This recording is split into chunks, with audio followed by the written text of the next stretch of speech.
really know what's going on over there other than everybody's dumb. The instant you step out of line, you say something that they don't like and they don't like you personally, they're going to use all those pre-existing laws and they're going to use it on you. A woman exposed her male genitalia to women and underage girls. That's what happened. It's pure propaganda and it's super cringe, by the way. It's super cringe.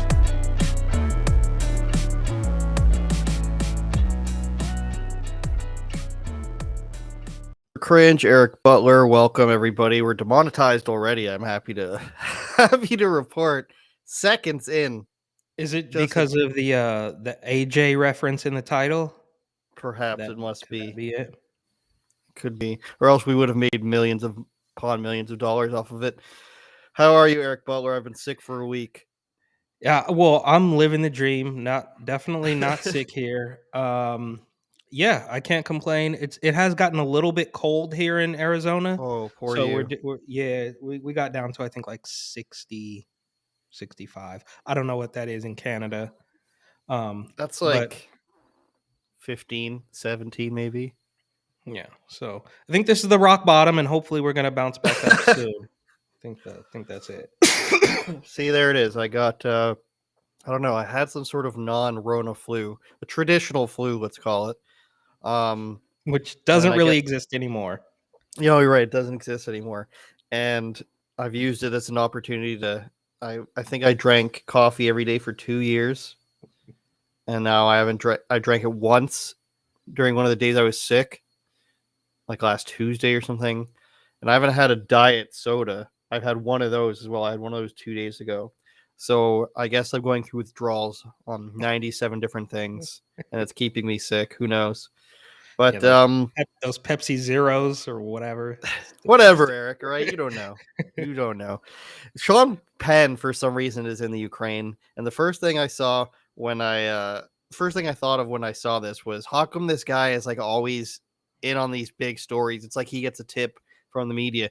Remember when he was in like the search for El Chapo and he was involved in that? I do vaguely remember that. It wouldn't be surprising to me. I feel like this is kind of like how CNN got a tip that when they were going to go pinch Roger Stone, and all of the CNN cameras just happen to be there. It's like, wait a minute, this is the FBI or the DOJ tipping off the fake news? That's what this feels like. It's like, oh, so Sean Penn was there. He was ready to get the scoop as soon as it happened for some reason. Well, apparently he's been there for, I don't know, a year or something. Sean Penn in Ukraine filming documentary as Russia invades. Okay, so he's been there for a while. That I didn't know that. So I guess that's since last year. And he flew to Ukraine early this week to get a first-hand look at the war. And look how cool he thinks he is. He's just like, I'm here in my bomber jacket, my aviators. And for some reason, he's in the briefings, like with the Ukrainian government. And he's meeting with the president, which we're going to see right here. Yeah. And like the best part of this article is that it says it's unclear whether or not he speaks Ukrainian. Wearing sunglasses and a bomber jacket, a haggard-looking Penn appeared to be listening closely to the briefing held at the president's office, although it wasn't clear if he speaks Ukrainian. Later on, the president posted an Instagram story showing a meeting between him and Penn in a sparsely decorated room. Which was this picture again? A sparsely decorated room. There's nothing there. So this also, I'm sorry. This also, I can't help but think about Ja Rule. Like, what would Ja do right now? Like, this reminds me of that old Dave Chappelle joke when, was it 9/11? Something big happened, and they're like, well, let's see what Ja Rule has to say about this. That's what this reminds me of. Do you not remember that old Chappelle joke? He's like, we got to figure out what Ja thinks about this. That's what this reminds me of. It's like, who cares what Sean Penn thinks about it? But it also makes sense. I don't know if you saw Anomaly, who posted a reel recently in the last, I don't know, couple days on his Instagram. That thing about black couples? Oh, no, his Instagram, no, his Twitter. No, that's interesting. I might have to look into that. I haven't seen that one, but he posted this little reel about how the president of Ukraine was an actor, and like in 2010 or 2012 or something, he literally starred in a movie about him becoming the president, and then he went on to become the president. So something, I've never been to Ukraine. I am not even going to pretend that I know anything about it, but their whole kerfuffle with Joe Biden, and the who is it? If the prosecutor doesn't get fired, then it's just something seems a little bit off. Now I can't testify to how Russia is an upstanding global citizen. I don't know anything about them either, but Ukraine also seems to be a little bit corrupt. But now Sean Penn and the Democratic Party are going to get to paint them as heroes and victims of big mean Putin. And obviously, we're going to be able to blame this on Trump, and we're going to be able to blame all of our problems from here on out, obviously, on the Ukraine crisis. Well, it's going to cement a reason to keep giving money to Ukraine even after, Biden's out of office, and anybody who does anything otherwise is a monster, because they could be taken over at any minute. But I liked at the end of this, it says he went to Haiti in 2010 and helped refugees there. He also once dined with Joaquin El Chapo Guzman and did a secret interview with him. Reps for Penn did not immediately return a request for comment. So the title was about Sean Penn Haiti and thing, Alex Jones. What about it? The Haiti thing, I don't know all the details on that either, but isn't that where everybody was just getting over on the Haitians, from Hillary Clinton down to Wyclef Jean? They were all just sort of using this as like a scam to collect money for themselves? Yes, it was. Okay. Alex Jones made a prediction about this, whether how accurate you think it is or not, or if it's even that much of a prediction. Let's go ahead and play it. But we're looking at a giant war in February right now. Currently, that's the projections with the top people on the earth who claim they're not with the New World Order Combine. Is war in February. And this is the type of time, like right before World War I, right before World War II, when everything kicks off. So that was apparently in November. What are you taking from that, Eric? Yeah, look, we all know this is one of the huge reasons why they have to censor this man with all of their might, get him off the internet, and who knows where he's getting some of this information from. But I think you would be silly to just continually call him crazy and totally write him off. That's what they want, right? That's the same way they built up the term conspiracy theorist even before Alex Jones was popular. It's all fake. It's to point you in the wrong direction and give you the mis or disinformation, of course, and claim that everything they're saying is the honest to God's truth. Now, I think we all know that that's completely wrong.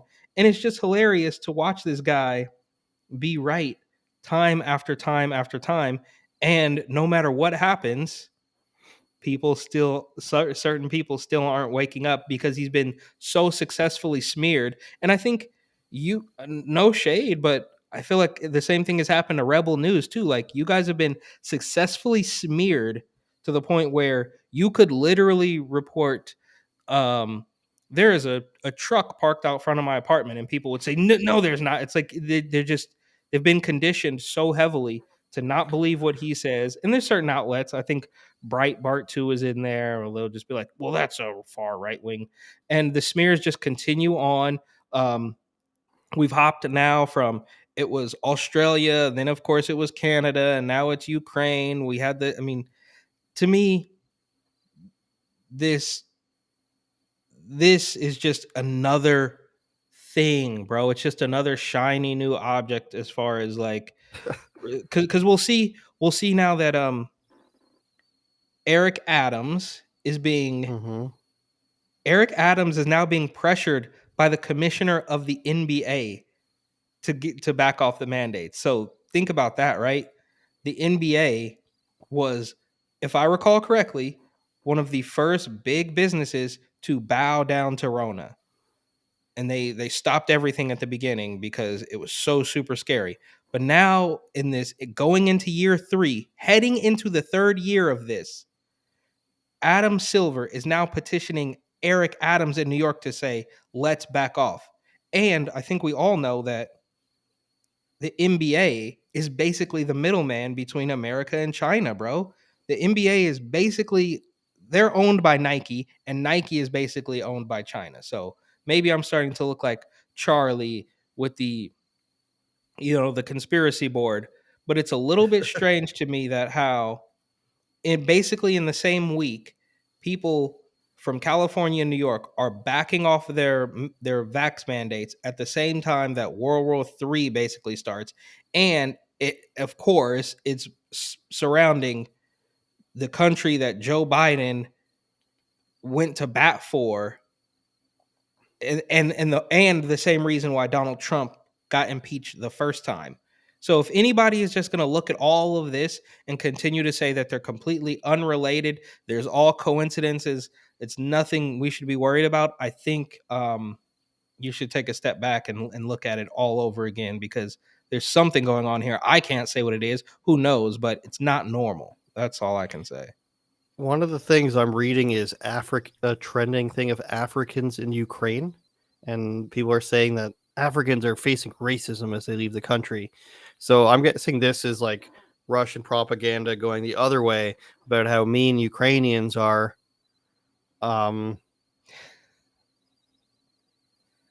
this is allegedly Africans not being allowed to get on trains out of Ukraine. Did not realize there were so many. Maybe the train's just full. I don't know. This is one of the things that's being shared online right now. So wait, so now this is painting the Ukrainians as being racist. Correct. That's what this whole hashtag Africans in Ukraine is supposedly about. We met Africans at the border. They have been here for 2 days, but Ukrainian police army refuse to let them pass.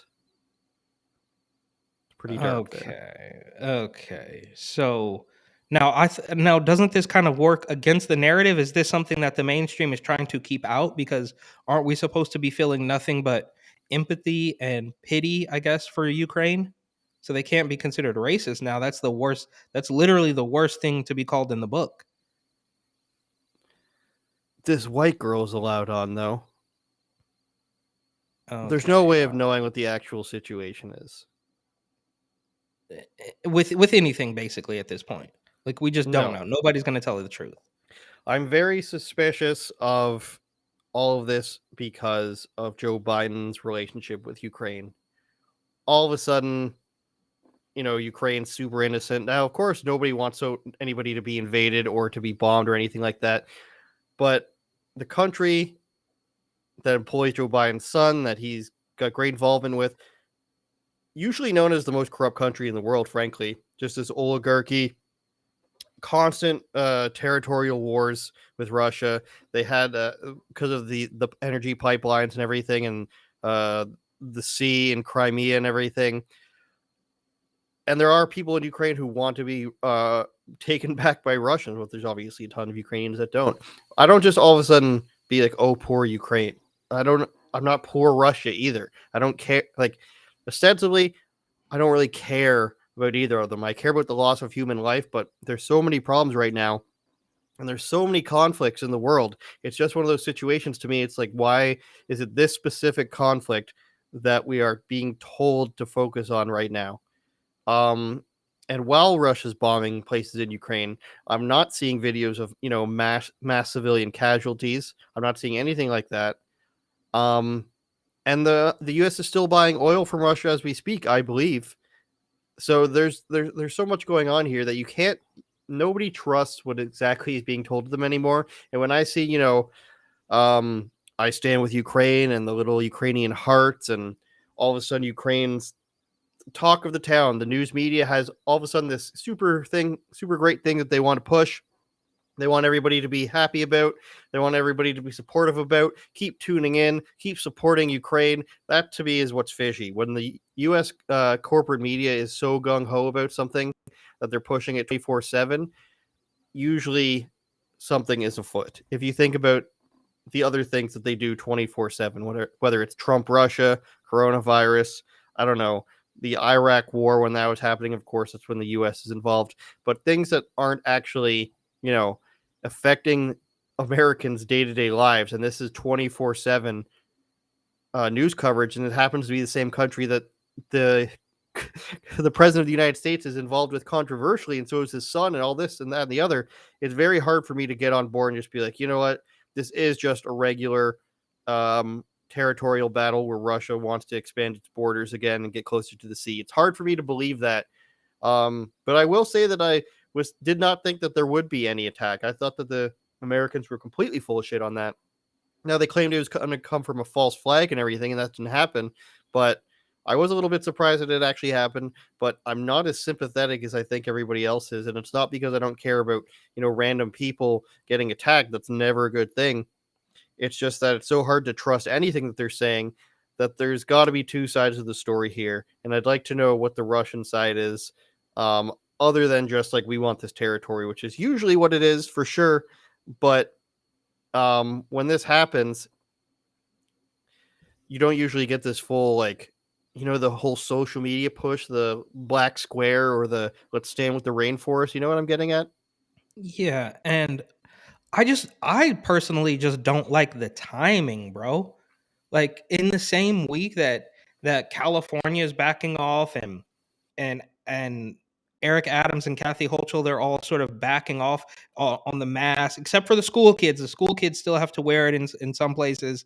It's just a little bit strange that we would never there would never be one day where there's not something looming over your head that these mainstream hacks are gonna harass people with in order to get them to, I don't know, just be genuinely afraid of something, not think critically about anything. It's like, so you mean to tell me that just as this is all the smoke is finally starting to clear. Now, obviously, there's still going to be millions of people who are damaged beyond repair, and Fauci could come on 3 times a day for the next 2 years and tell you that the air is safe to breathe, but it's too late for them. Like I always say, you can't put toothpaste back in the tube. But when this is finally starting to clear up a little bit as far as Rona is concerned, it's almost to me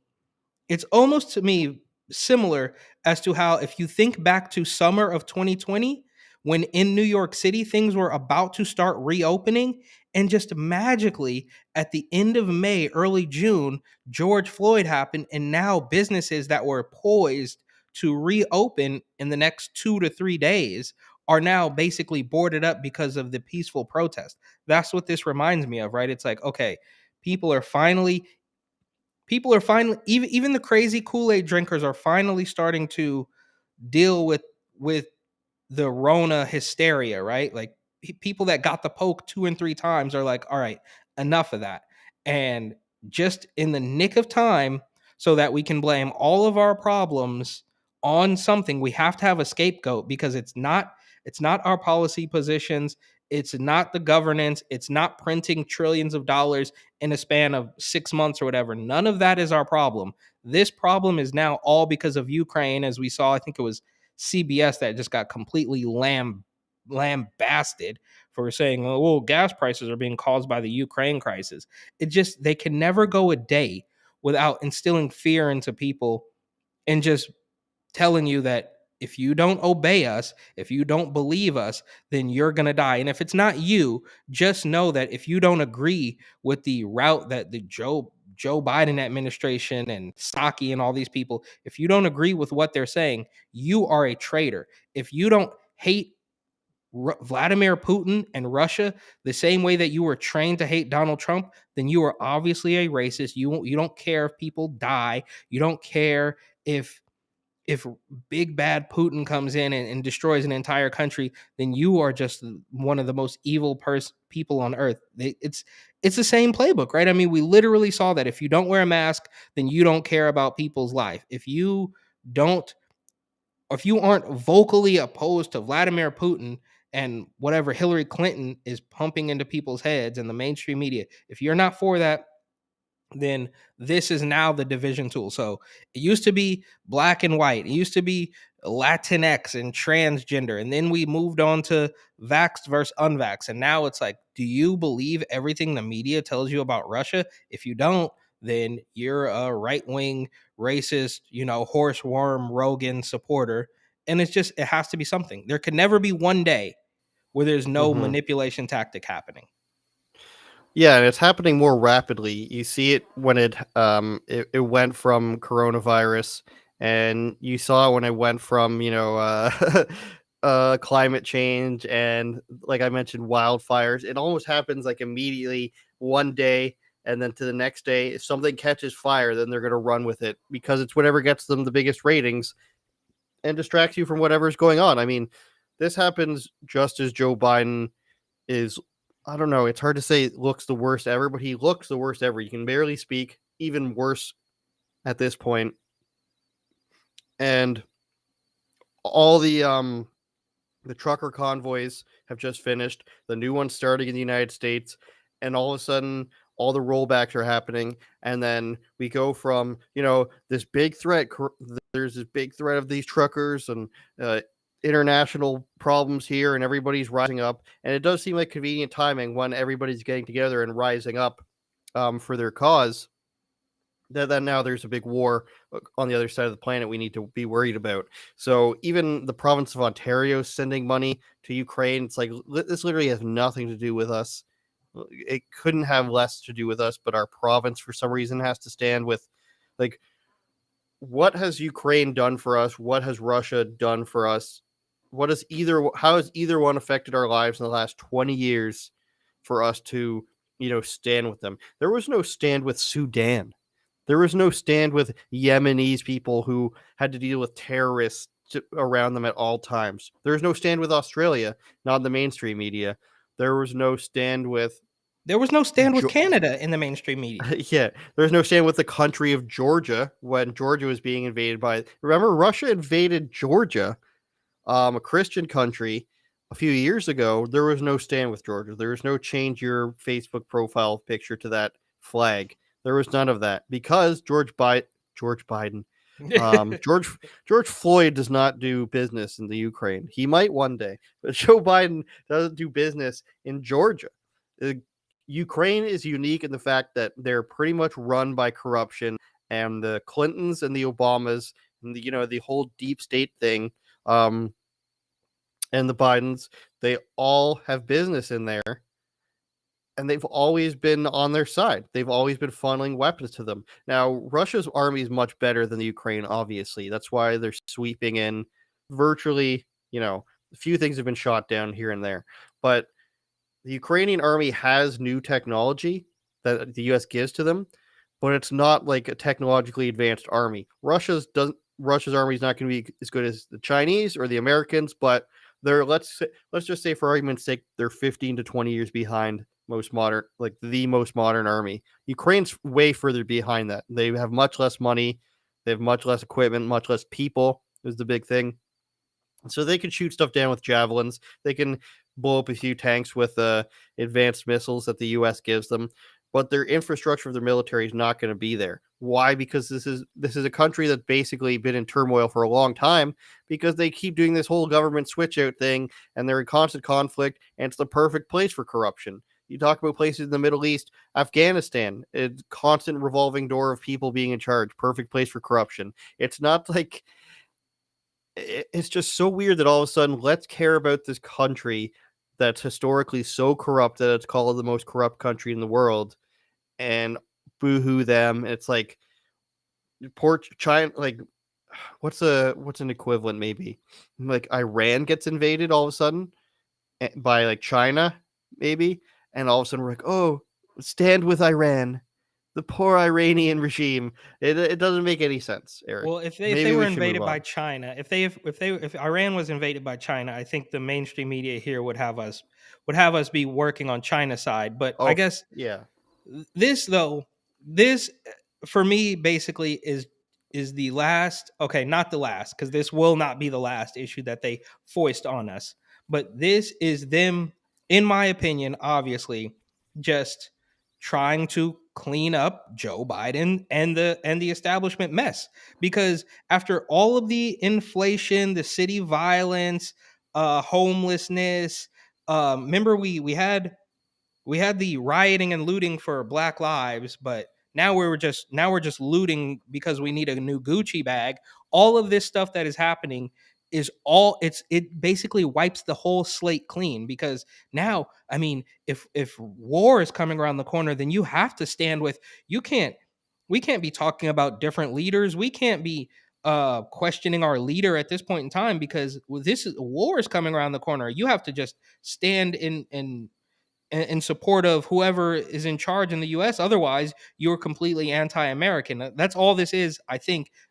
With all the little bits of little tiny corruption that's added up over the years, and the Democrats and Biden and all that stuff, right now, I think the timing is just perfect enough to where they can wipe the slate clean with everything else and say, you have to stand with us now, because, again, before your life was in danger because of Rona, but now it's because Putin is going to nuke you or whatever. Putin is going to nuke a Ukrainian grandma. So you have to get on board with Joe Biden and the agenda. Otherwise, you, of course, will be labeled a domestic terrorist once again.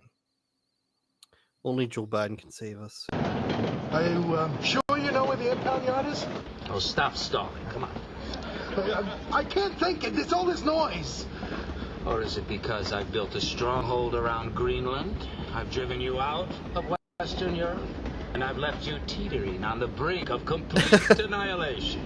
I'm not beaten yet. I still have armies in the Ukraine. The Ukraine.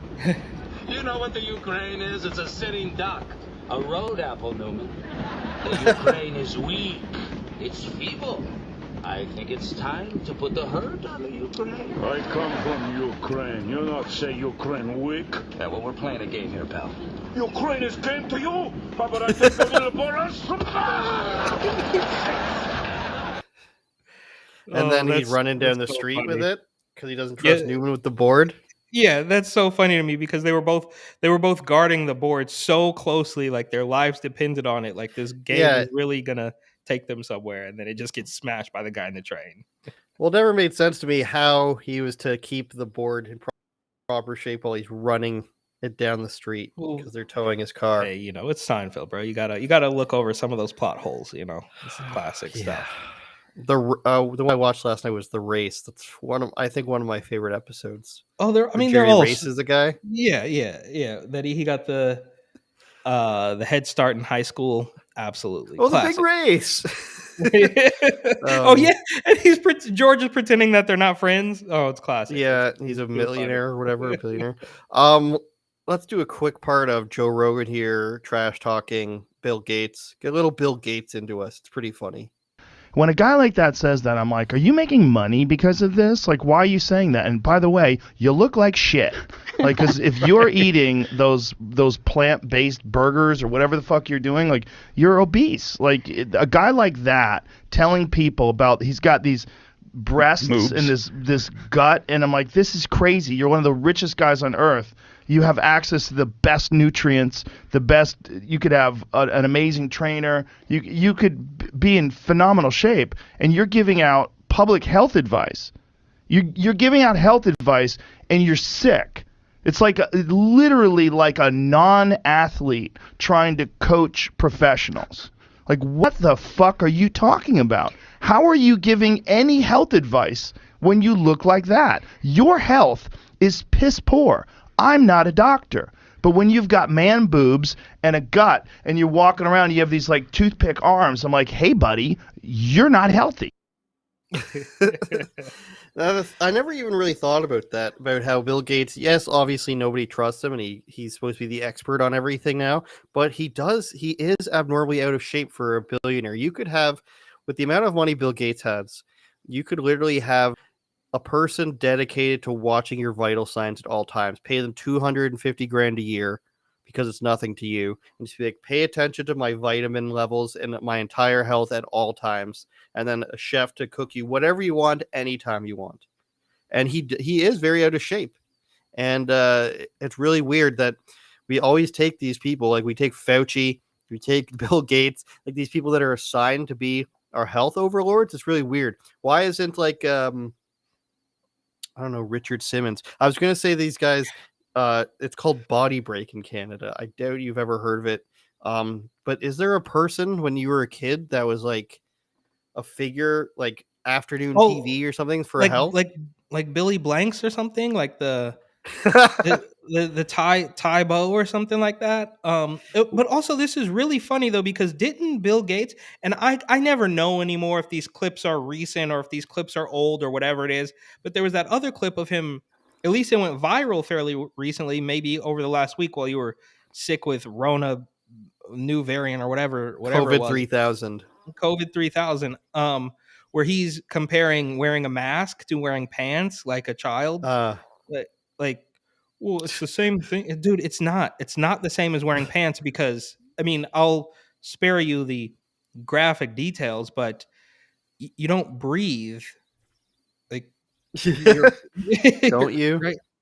Right. But I'm not a doctor, so I'm not really allowed to say that either. But covering your nose and mouth for 8 hours a day if you're a little kid to go to school is not the same as wearing pants. It's not. That's the like little straw man that they use. And remember that old meme, that old graphic that was going around of the guys like peeing on each other, and one was wearing pants and one wasn't wearing pants, and then they both weren't wearing pants, and they both are wearing pants, and they try to liken the use of pants to the same as a face mask, when it's clearly not.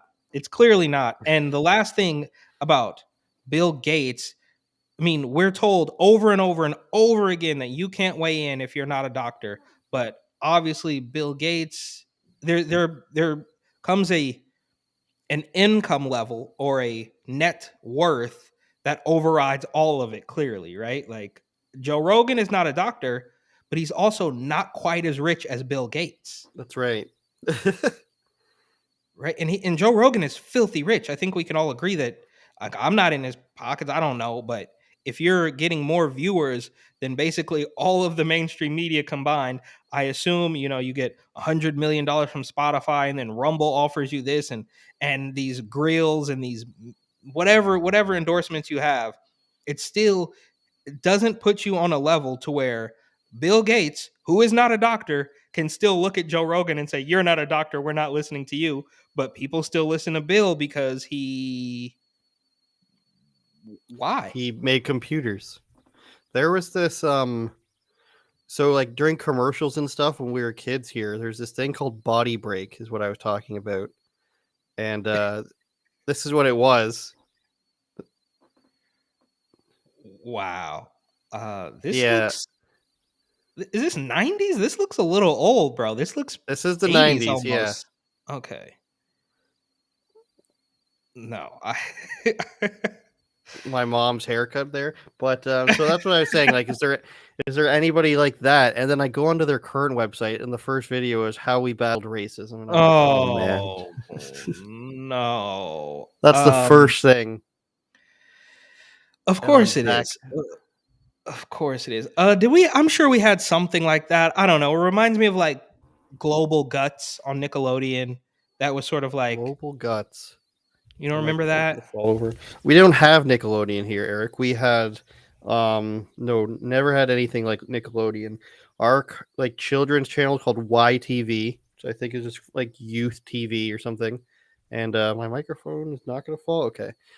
And of course the Family Channel, which is where all those terrible shows like iCarly and stuff. I don't know. I never watched it, but that's one of them I know. Global Guts. Yeah. No, we didn't have any. Well, it was like Nickelodeon. It was like it was like a children's Olympic. I don't know. That's you were supposed to like get in. I don't know if you were supposed to get in shape, but maybe it was supposed to like inspire you. You could climb the rock and all this stuff. You know what? I saw this, but I didn't know what it was when I was a kid. Yeah. You know what I liked better than this was the Crypt Keeper show that had like the Crypt Keeper looks like Nancy Pelosi. Yes, of course, but there was a version where they went to like Universal Studios or something, and they had like a Crypt Keeper themed obstacle course show that was like every week. That's what kept me in shape as a kid. I mean, I was in better shape back then, running track and playing basketball and stuff. I've lost a step since then. You were playing and golf. Well, I'll keep the racism to a minimum here today. I want to say basketball, track and field. Well, I was playing. Look, I grew up. I was playing basketball, and then So I don't was know. Believe it or not. I maybe didn't get the growth spurt around 7th or 8th grade that a whole bunch of other kids did. Same here, dude. Same here. So then I was like, you know what? I'm switching to golf, and that's what happened. Now, of course, the golf kids were much more degenerate. The basketball kids were. That's where. Look, I haven't really drank soda since high school because of those basketball kids. Now I dabbled a little bit in soda during college, with a vodka Sprite or something. But it was funny because the basketball kids, if you will. No comment. The basketball kids were far more diligent when it came to like the healthy stuff. And then when I got on the golf course and they were like smoking weed out of a Gatorade bottle, and it was just a completely different thing, but neither here nor there. Black guys on my basketball team never tried to tell me about nutrition at all. They would steal from me. They'd give it back, but if I left anything around, then they went through it all. But the people who I found were most like too intense about their health were the French guys I was with in the army. Now these French guys were so like metrosexuals, unbelievable. I once watched a guy put on 3 lotions after shaving his face. That was way too many. They shaved their legs, their armpits, their chest, their arms. They gel their hair to go to the gym. We'd be eating breakfast, and they'd be like, "Do you need that much food? Are you going to burn that many calories today? You need that much food?" It's like, we're in the military here. I don't like. Why do we need to watch like the extra serving of scrambled eggs I have? But like the French guys are the most vain. I just picture them into, like, smoking cigarettes, though. No, they didn't smoke cigarettes. Okay, These new Frenchmen, they're too pretty. They're too into their looks. And it was very easy to break them mentally in sports. If they'd give up pretty quickly in hockey if we started beating them. All right, they're a little too soft then. Fair enough. Yes, my French people. Eric Adams is saying to get out of your pajamas, the mayor of New York, whom has been a big disappointment, I think. He hasn't really done anything besides lessen bail conditions, I believe. Which is why, didn't a woman get stabbed recently? An Asian woman got stabbed to death by a guy who followed her home, and he was out on bail for a bunch of crimes, and he stalked her and stabbed her like 30 times or something like that. If you didn't hear about that. No? Well, the stories are coming out literally every day. There's another story. They're impossible to keep track of. It's a regular thing in New York. And I will say, if I understand this correctly, I don't think he was behind the bail reform. I think it was de Blasio. Well, he's the one who said that they shouldn't be in prison for some of the like crimes where it's like you rob somebody with a gun, but you don't actually shoot them. I think it was that sort of stuff. Okay, well that's. I mean, the guy's he's an awful political hack. I'm not defending him by any stretch of the imagination, but I think because this is what was weird to me is that a couple weeks ago when Eric Adams jumped out the window and said the press is racist and the newsrooms need to diversify so that when I look out at my press conferences, I will see people who look like me. Now, granted, he's a 60-year-old man, bro. Why are you so worried about people that, quote, look like you? That's the lamest, stupidest excuse, but these people, that's par for the course. Also very weird.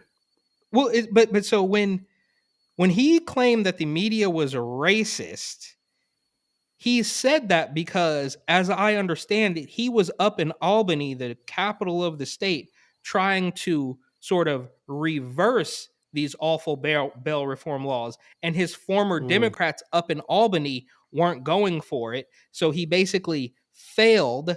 He failed at trying to, quote unquote, bring a little bit of safety to New York City. And that failure that was handed to him by Democrats in Albany was played up by the media as a failure for Eric Adams. Now he's going to fail no matter what, because failure for him is actually is actually mission accomplished, right? Like we can all sit here and pretend that he's trying to help the city, but I think we all know that this is a managed decline. Now, perhaps it's gotten a little bit out of control, and they maybe didn't want it to go quite as fast and as awful as it has been. But it's just funny that he is blaming not only his Democratic colleagues in Albany, but his Democratic colleagues also in the media for being racist, for handing him a loss on the bail reform that is supposed to be helping the city. And it's just a awful tangled web that they have that he's painted himself into this corner. The rest of the Democrats in New York have painted themselves into this corner. And when all else fails, you just say the word racism, and sometimes it works. Most of the time it works. Sometimes it doesn't. And then you just go on to the next thing and blame it on. Look, the politics in New York is so corrupt. I mean, all the way to the core. There's nowhere you can take your grievances, because all the way up at the top of that ladder, it's some New York Supreme Court justice who's still going to say, well, I follow the science, and that's why kids still need to be wearing a mask. Even though, okay, I take that back, because I think that the New York State Supreme Court said kids should not be forced to wear masks. And what did Eric Adams do? He said, no, we're not, whatever.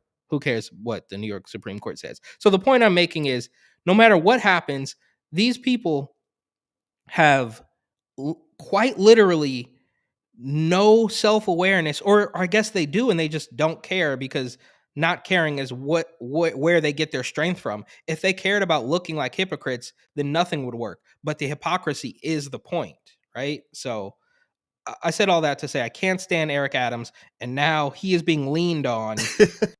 He's being leaned on by the NBA, and he's backing off of his thing and saying, oh, you can't stay in your pajamas. Now, what was it? 90 days ago, where they were still claiming that you can't go eat at a restaurant, you can't go anywhere without a mask. And I guess the science has just changed so much now that people need to get back to work. Google is doing the same thing. Have you seen that? Google is now backing off their vax requirements and getting people back into the office. It's all really strange to me. All right, while World War III is breaking out as well. Well, they scared everybody into not going into work, and they paid them to stay home. So now Eric Adams doesn't want people to stay home, because a lot of things in New York require customer service. It's probably the transit. I mean, there's so many things. Like, I obviously haven't lived there, but it seems like it's one of those cities that does thrive on like everybody being around, and like needing to be people on the streets to buy food at restaurants, to buy food at vendors, to use the public transit, to all sorts of stuff. I don't know what else there is, but there's so many stores that maybe you shouldn't have shut them down the whole time. Maybe you shouldn't have done this. This wouldn't have happened, but now they're facing a shortage all over the place of people wanting to come back to work, and it's raising job prices. And I was just looking and found this article: 18 jobs that paid $20 an hour with little or no experience, and like proofreader, virtual assistant. But on top of that, there's like this taco place that's $20 an hour last year because they can't find people to hire. McDonald's was another one that was paying people $20 an hour. Here's Whataburger. Just looking through the list here. Panda Express, between $15 to $20 an hour. So all these places, and I'm hearing about this in other cities when I just watch shows about, like, in Texas and Tennessee and stuff like that. You can make like $20 an hour doing fast food. Imagine being a teenager and getting paid $20 an hour in a market that isn't like hyperinflated. It'd be insane. You'd have so much money on your hands. Yeah, and we're still dealing with this crazy inflation, though. Like, I saw, and this maybe. Okay, I'm just gonna say it here, right? I used to pay $1.99 per pound for regular green grapes, not the organic or anything, just the regular green grapes. That price, since I've moved to Arizona, 5 months ago, has literally gone from $1.99 to $2.99. Every single thing. Every time I go to Trader Joe's, something that I buy has gone up 50 cents to $1. It's crazy. It's crazy. Like, we also don't have that here. Well, I like Trader Joe's a lot, and it was very sad to see what they did during the virus, and they were like the crazy super mask Nazis. They don't have them in South Dakota, so I didn't get to go there. But I mean, Trader Joe's is notoriously cheap, right? They sort of what do they call it, like vertically integrate or whatever, so they don't really have too many vendors. It's all like produced in their warehouse or whatever. However they do it, it's all Trader Joe's brand stuff, so it's cheaper. I see. But yeah, it's crazy though. But I can't imagine being what when you work fast food. I don't know, when you're in high school or something, maybe at the beginning of college, and you're getting $20 an hour to put fries in the thing, and you might still live at home because the $20 an hour, however inflated that is, it's still not really enough to go out on your own, live by yourself. Maybe you can have a couple roommates, but this is just, I mean, they've ruined everything, right? So they collapsed our economy with this stupid virus, and then when it might be starting to look up, oh, magically, now look, if my tinfoil hat is on tight, I would say that the establishment that we've come to know and love very deeply, you can call it the Democratic Party, or you can call it the elites, or you can call it whatever you want to call them, the cabal that fortified the election.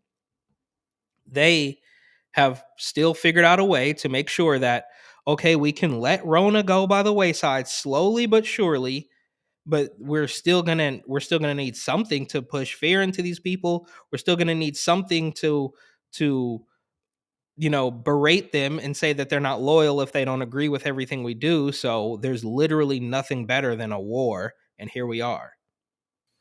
You can't say that, Eric. If it was hopefully we'll pay the Taco Bell in my area enough money to finally be fast. Generations have gone by, Eric, where the Taco Bell staff has turned to shit in Oshawa, Ontario, Canada, and I miss the days of guy with giant sideburns serving me my fry supreme. He was good. Me and my friend Joel had a preferred staff. We would learn their time when they worked, and that's when we would go to Taco Bell.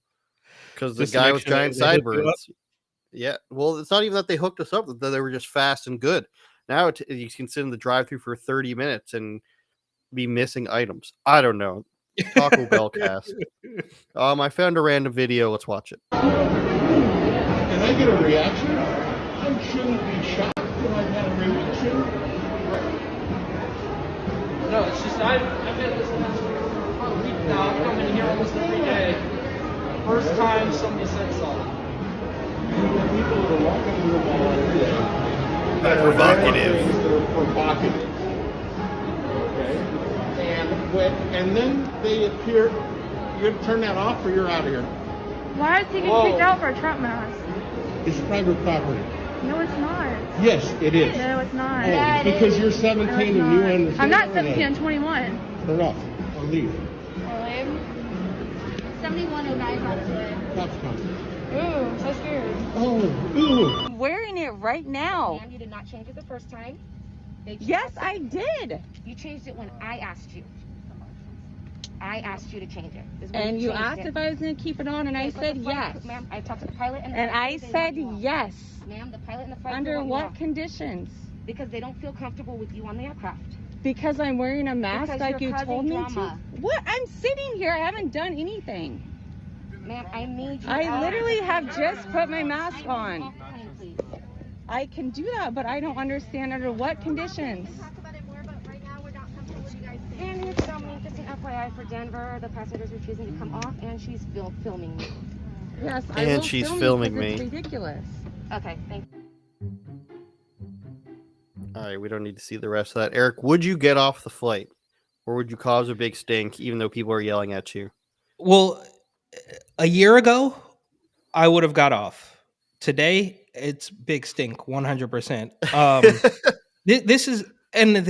Look, how many times do we have to say it? You know it, I know it, we all know it, that the stupid mask has never been about health and safety. It's been about control from day one. This is only proving their point, right? Because if it was about health and safety, it wouldn't matter. It could say, I slept with your mom last night, and it wouldn't matter because it was, but that's not what it's about. It's obviously about compliance and about making sure that you have like some of those January 6 guys, I think, right? Like they're trying to like re-educate them. Like if you just tell us that you don't like Donald Trump and you would never vote for him and you think that he should be in jail, then we'll let you go. They're trying to change your way of thinking, and it's failing miserably. And it wouldn't be so bad if they were trying to change everybody's way of thinking and tell you that you can't wear a Trump mask or you can't wear a Let's Go Brandon mask, which is already stupid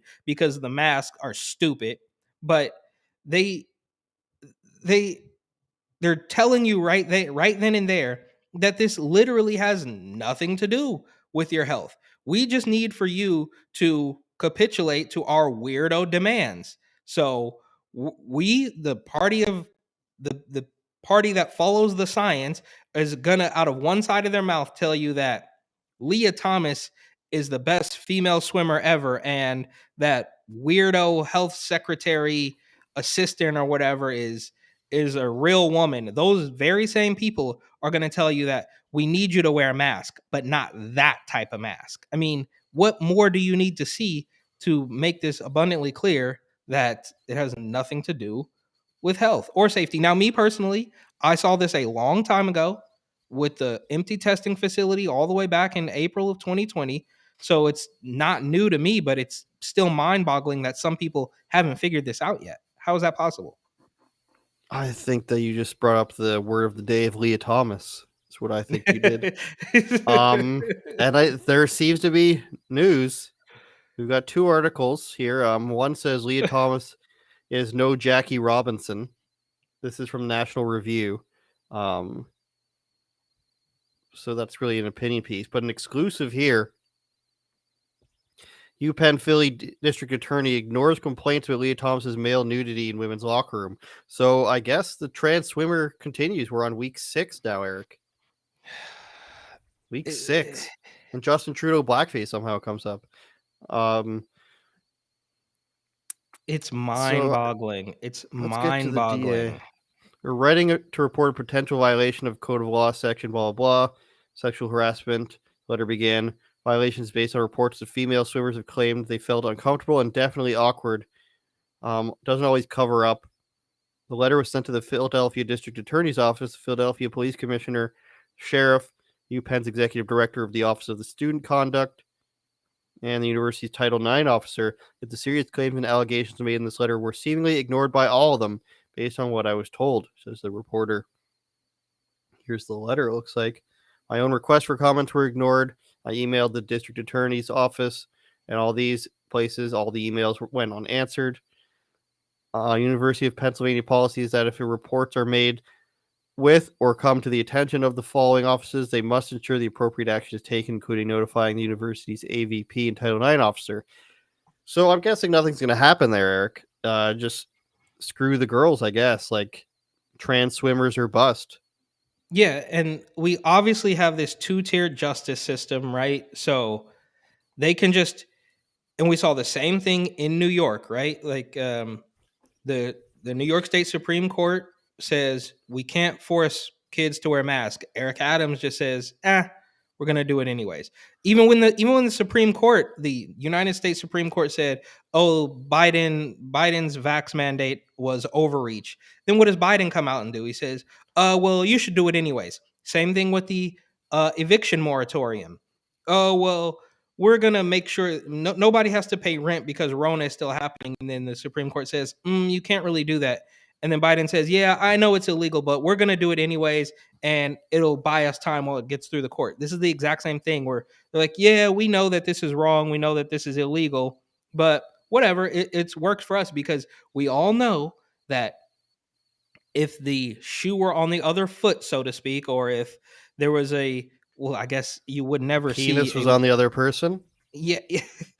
you would never, it wouldn't matter, right? Like, it's just, they only enforce things in one direction. I saw it when I was arrested. We've been through this before. It's just astonishing how the 2-tiered justice system continues to I mean, it continues to bludgeon people who just, bro, there's just We're living no in a way. What's the trans equivalent to a patriarchy? The transiarchy? Yeah, or what is Jericho Green calls them the Ku Ku Klux Trans. I don't know. He does it a lot funnier than I can do it. But that's what it is. They bludgeon you, bro. If you look with almost anything else, I'm open to all sides of the coin, or all points of view, 100%. But there's just, in this particular case, it just doesn't exist. Lia Thomas, we all seen the pictures. This guy's got this long wingspan. He's 6'4", whatever it is. It's just there's no hiding from it. How long are they going to hide from the truth? I mean, how long could this possibly go on? You want to spend the last few minutes on talking about this Kanye documentary? Oh, I mean, I didn't like the voiceover guy. I get that he's the director and everything. What's his name? Cootie. Cootie. I didn't. He always said that Kanye was doing stuff like this. Yeah. And that's how it was every single time he talked like this. What were we talking about? I messaged you and asked about this rapper named PD Crack that I'd never heard of, and it was just so bad.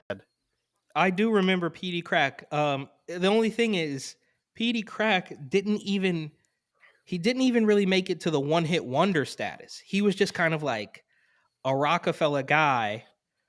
You notice how we can't get the screen, eh? Like, it's just the Netflix has some weird thing where you can't like put so you can't share the actual video. Look, it's just showing the subtitles. Yeah. It's interesting. They're so good at that somehow. Yeah, it's like if you try to screenshot Netflix on your phone, it just comes up black. Does it? Yeah. Wow.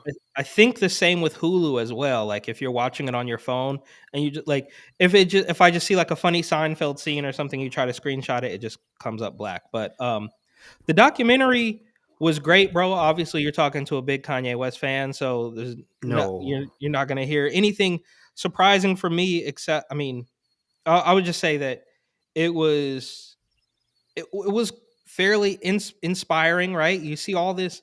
What we got 3 hours of documentary, and they just got to the dropout. Like they haven't even covered his career yet. This is just him getting started. So it's gonna be crazy, bro. We're talking about. I'm looking forward to it. Tours, sneakers, Taylor Swift, Amber Rose, all sorts of things. Kim Kardashian, because it's up to like now, right? Well, so as I understand it, Cootie and I think the other guy's name is Chike or something. It's like a weird name. They were with Kanye from the very beginning, like we saw from, I don't know, when he was 21 or something. So 98 to 04, College Dropout came out in 04. I was still young. And then I heard it might have been another YouTube video or like a GQ interview or something where Cootie says that they parted ways after Kanye's mom died. So I guess Kanye kind of went a little ham in like 07, 08 when his mom died, and they didn't work together. They didn't speak for many years between like 07 and like 20 until like 2016 or something. So there's like a bunch of time where they didn't document anything, which totally makes sense because that's when he was really like, like now he's this is the end of his career, right? Like this is the end. I mean, I love Kanye, but this is, dude, you've been at it since 04. Like this is, it's over soon, right? Like this is the tail end. But in those peak years of that, graduation, 07, 08, 2010, 2012, My Beautiful Dark Twisted Fantasy, when Kanye really was like on top of the world, I can imagine that he's like, dude, right now I can't really be working with the guy who made my first video. No shade. It's just like, bro, I'm like this mega star right now. I need Steven Spielberg to direct the video. I can't use the guy who I grew up with across the street in Chicago anymore. Well, that's what he said with the Jesus Walks video, and it had like 3 different versions anyways. That is true. That is true. It's very interesting. Yeah, I've been trying to watch a lot of stuff like that lately, but none of it's as good. Like I started watching an Eminem one, and it's like it's mainly focused on like 2 reporters. Like I know more than these guys, and it's just interesting to see like how Rockefeller Records really worked and how they were just like basically we'll sign you and we'll give you no support until you show that you can become a star. Essentially, yeah, and I think I don't want to badmouth Rockefeller Records, but I feel like there was a point where they were still kind of maybe doing something that wasn't 100% legal. But that's just me. Like, meaning what? If you look into the history of a lot of these rap record labels, you will see that they are sort of a front for some other things that they might be doing. Unbelievable. We'll leave it at that, Eric Butler. We'll leave it at that. Child trafficking. Unauthorized opinions. Thanks everybody for watching. A lot of people watching today. Pray for me and my illnesses. Wait, before we go, really quick. What's the scene? I mean, where you're at? I mean, is the trucker convoy, has it worked? Are we going in the right direction? Okay. Well, everything is being lifted for the most part. The federal stuff, I don't know. They're going to use Ukraine as the distraction now for everything. But our stuff is our vaccine passport's supposed to be gone on Tuesday.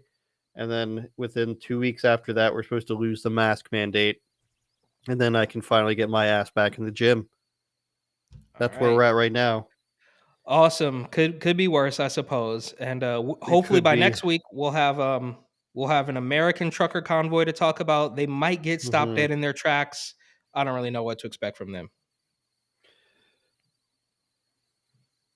I expect them to block off DC, basically. They've done it before. They'll do it again, I think. Well, I hope so. I hope this is just... Turn it up, Jordan.